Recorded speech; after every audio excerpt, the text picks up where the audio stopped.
ꯈꯨꯔꯨꯝꯖꯔꯤ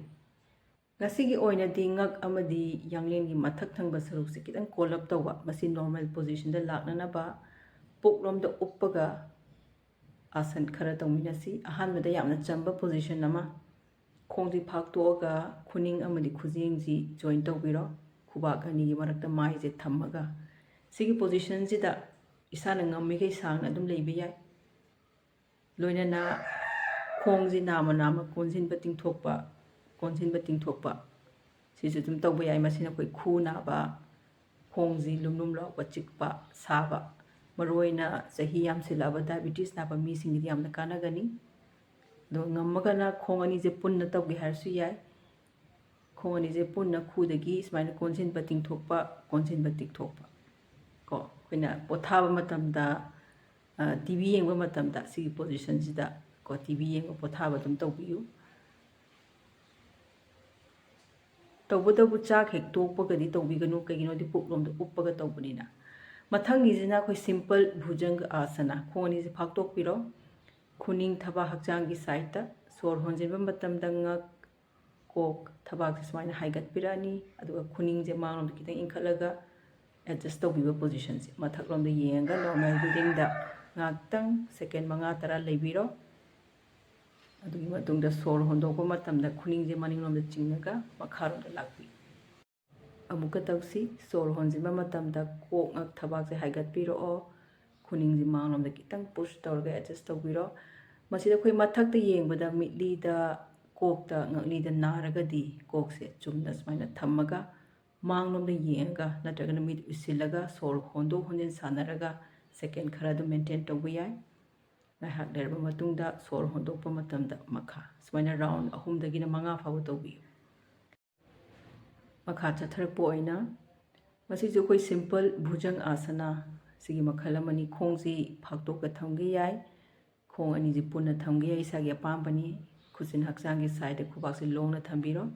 सोर होंजिनबा मतमदा Coke ngak थबाकसे स्माइना हाइगतपिरो मथक्ता येंगागा सोरजी होंदोक होंजिन सानरगा second 5 दगिना 10 अदगी हेन्ना maintain तौगे हाइजु इसागी अपामबनी अदुगा सोर होंदोकपा मतमदा मखा अमुका तौसी सोर होंजिनबा मतमदा मथक सिदसु कोई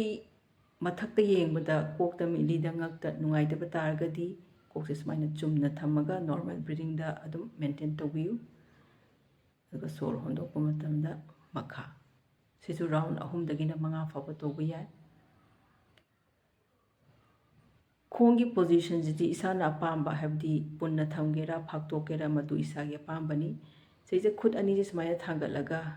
खुद सी स्माइना मथक मखा नोंबीबा इसाना ngamigai राउंड 5 दगिना 10 फावबा खरा तौरबा मतुंगदा तपना मखादा लानी अदा खुद नोंबजिदा नुंगाइते हारगदी अतोपा अमना सिगी पोजीशन सिदा थबाक अमनि खुदसे थांगतपिरो अदुगा खुद नोंमदबिदा सेजे इसाना ngamigai सेकेंड खरा नॉर्मल ब्रीदिंग दा दुम लेबिरो अदुगा अमु तपना लाकपा को मखल अनि सिगी मनुंगदा इसाना ngamgadaba नुंगाइजबदु तौबियु मखा चथरक पोइना खुद अनि जी मनिंगदा स्माइना पुरागा खुसा सिंगसे इंटरलॉक तौबिरो सोर होंजिनबा मतमदा कोक ngak थबाक जी हाइगतपिरो ngamagadi खुद सिजु कितंग मथकता हाइगतपा नॉर्मल ब्रीदिंग दा सेकेंड खरा 5 दगिना 10 दगी हेनगे हाजु इसागी अपामबनी नैहाक लेबिरो अदुगा सोर होंदोकपा मतमदा मखा खोंगी पोजीशन सिदी पुन्ना थंबा फाक्तोकपा इसागी अपामबनी को अमुका तौसी सोर होंजिनबा मतमदा कोक ngak थबाक ngamagana खुदसिजु मथकता हाइगतपिरो खुदसि हाइगतपदा नुंगाइत्रगना खुदसि हक्चांगा थेंगनना दम थम्मसु याई नैहाक लेरबा मतुंगदा सोर होंदोकपा मतमदा मखा सुमाइना सिजु राउंड 3 दगिना 5 फाव तौबा याई प्रैक्टिसिंग असी लोरबा मतुंगदा सुमाइना मकरासनदा उप्पगा ngakतंग रिलैक्स तौबियु प्रैक्टिसिंग असिगी मनुंगदा इसाना तौबा ngamba प्रैक्टिस तु खतंग खलगा तौबियु मसी ngak कोनबदा नतना खोई थायराइड नाबा आस्थमा नाबा ख्वांग नाबा मी सिंगिजु यामना कानागनी